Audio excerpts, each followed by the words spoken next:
Let's face it, we all love a good heist story.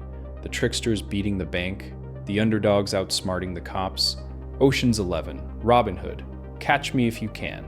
You get the point. There is something deeply satisfying about watching someone stare down an impossible set of rules, find the one microscopic crack in the wall, and smash right through it. And in 1995, one of automotive history's absolute greatest high-stakes heists didn't happen inside a bank vault or an art gallery. It happened right out in the open, under the screaming turbos and muddy stages of the World Rally Championship. There, Toyota would pull off a stunt so extraordinarily clever, so absurdly sophisticated, that it would leave the entire motorsport world completely paralyzed in awe.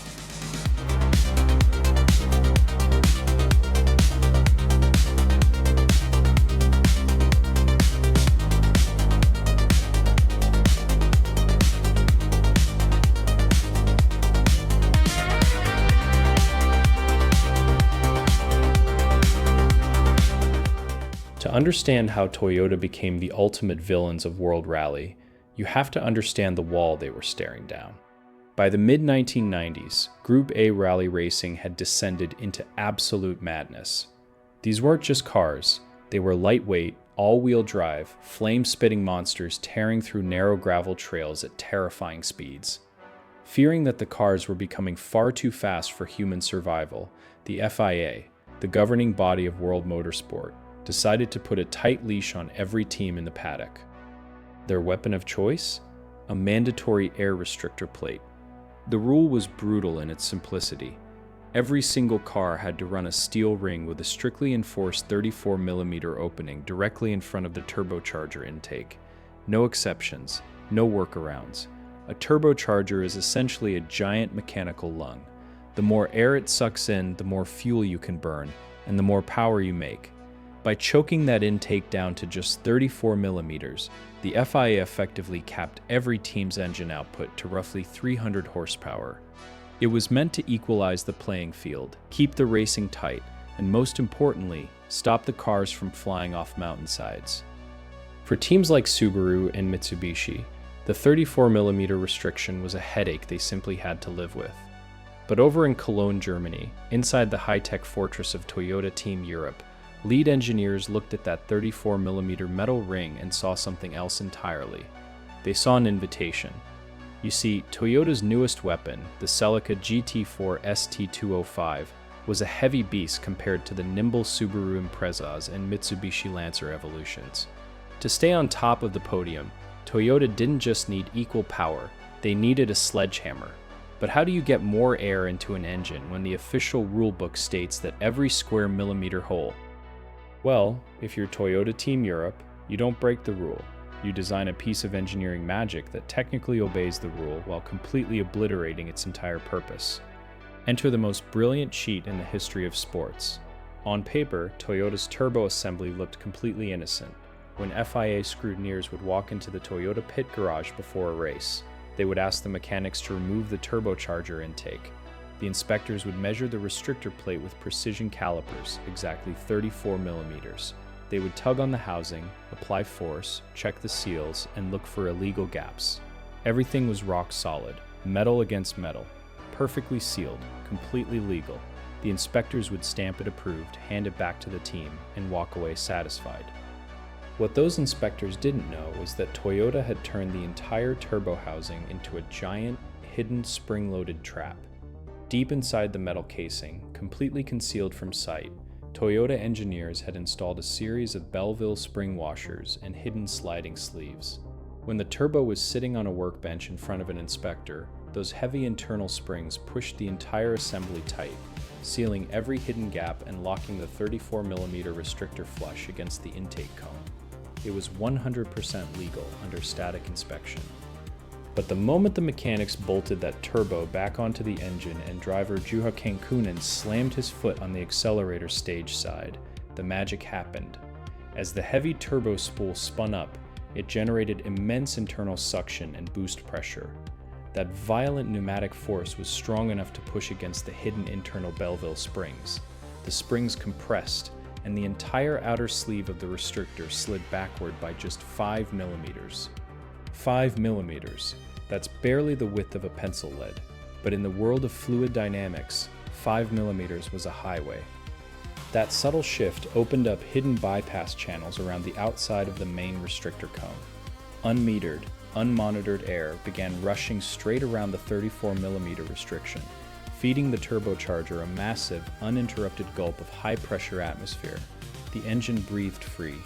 And the performance gain? Absolutely terrifying. While Subaru and Mitsubishi were choked down to 300 horsepower, Toyota's Celica GT4 was quietly churning out an estimated 350 to 360 horsepower, gaining a massive 25% increase in total airflow. On the long straightaways of the World Rally Championship, the Celicas looked like rocket ships, pulling away from the competition with effortless, mysterious ease. And the best part of the entire scam? It was completely self-erasing. The moment the driver turned off the engine and the boost pressure dropped, those internal springs instantly snapped the sleeve back into place. By the time an FIA official walked over to inspect the car after the stage, the device had already hidden its own tracks. It was the perfect crime, a mechanical ghost. For most of the 1995 season, Toyota rode this brilliant lie straight to the top of the standings.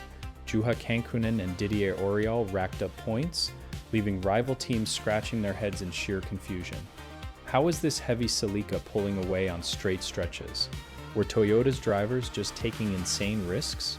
Was their suspension geometry really that superior? Nobody knew. Toyota sat in their service park, smiling politely, keeping their mouths shut and collecting trophies. They would have gotten away with it too, if it weren't for the microscopic friction of metal against metal. By October 1995, the WRC circus had rolled into the technical, paved roads of Rally Catalunya in Spain. Toyota was dominating, but the FIA's technical delegates were getting suspicious. The numbers just weren't making sense. No matter how efficient an engine block was, physics stated that a 34 millimeter hole could only pass a certain volume of air. Toyota was somehow bending the laws of physics. Determined to find the truth, scrutineers descended upon the Toyota pit lane after a grueling stage. They demanded a Celica turbocharger be taken off the car. Once again, they measured the intake.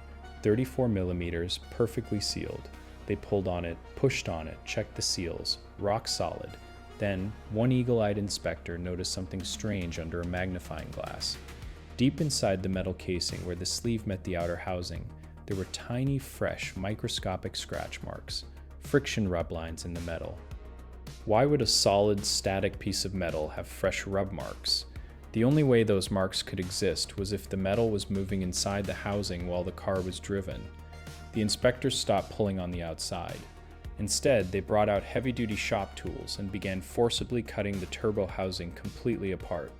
As the metal shell split open, out popped the Belleville springs, the sliding sleeve, and the hidden bypass passages. The secret was out. The grand illusion was shattered. The news hit the motorsport world like an atomic bomb. The sheer audacity of the device stunned everyone. This wasn't a crude hose clamp or a drilled-out bolt. This was $1 million masterclass piece of high-precision secret engineering. When FIA President Max Mosley was shown the dismantled turbo, he couldn't even bring himself to be angry at first. In a now legendary press conference, Mosley openly praised the team's dark genius, declaring, "C'est le truc le plus sophistiqué que j'ai jamais vu, dans ce sens-là." Ouais. The design of this governor was such that it allowed the restrictor to open when the engine was running, but when it was checked by scrutineers, it snapped shut. It was completely undetectable. Instantly, the hammer of justice came down hard. The FIA handed Toyota Team Europe one of the most severe punishments in racing history. Toyota was immediately stripped of every single point they had earned during the 1995 season, wiping out Juha Kankkunen's World Championship lead in an instant. To make matters worse, the FIA slapped Toyota Team Europe with a complete 12-month ban from the World Rally Championship for the entire 1996 season. The drivers, Kankkunen, Auriol, and Armin Schwartz, were completely exonerated of any criminal wrongdoing. After all, they had no idea the cheat existed. They had just sat in the cockpit, stomped on the gas pedal, and assumed their engineers were wizards. And in a way, they were. The 1996 season went on without the iconic red, white, and green Toyotas on the grid. Subaru and Mitsubishi took over the sport, fighting legendary battles between Colin McRae and Tommi Mäkinen, while Toyota was forced to sit at home in Germany, watching from the sidelines in complete exile. When Toyota finally returned to the World Rally Championship in 1997 with their brand new Corolla WRC, they came back clean, legal, and focused, but the ghost of the 1995 season never truly left them. Decades later, people don't look back at the 1995 Toyota Celica GT4 with disgust. They look back at it with pure, unadulterated awe. In a world of rigid rulebooks and corporate compliance, Toyota Team Europe gave us the ultimate reminder of what racing used to be, a relentless war of wits where the engineers in the garage fight just as hard as the drivers on the track. They pushed the boundary, found the loophole, and built a legend out of 5 simple millimeters. It wasn't just a cheat. It was a work of art.